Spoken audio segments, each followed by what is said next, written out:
Милан Живковиќ, претседател на Комисијата за труд и социјална политика на СДСМ, заедно со претседателот на општинската организација Гоце Серафимов и кандидатката за пратеник од Кочани Марија Ангелова, во текот на вчерашниот ден го посетија градилиштето и локацијата во Драчеви, каде што е во тек изградбата на новата детска градинка. Оттаму тие порачаа дека влогот во иднината е влог за подобро утре и дека Социјалдемократскиот сојуз на Македонија со владата која ја предводи инвестираше 44 различни градинки и објекти за ран детски развој и создаде услови за квалитетно сместување на 3000 предучилишни деца.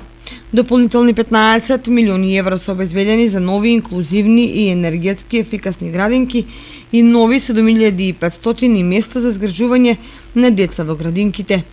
И Кочани е една од тие општини каде што во тек е изградбата на модерна градинка.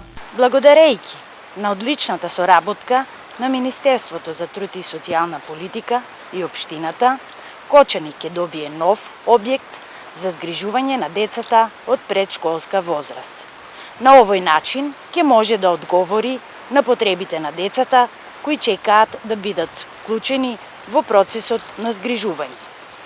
Задоволни сме што тоа ќе биде модерна градинка од отворен тип со можност за поширока комуникација меѓу децата, за поттикнување на нивната креативност, за игра и повеќе физичка активност. Ангелова додаде дека инвестирањето во градинките значи поквалитетен ран детски развој, но и поголема вклученост на родителите, особено на жените на пазарот на трудот, а обезбедувањето доволно капацитет за изграѓување на децата, всушност значи создавање квалитетен човечки капитал во иднината.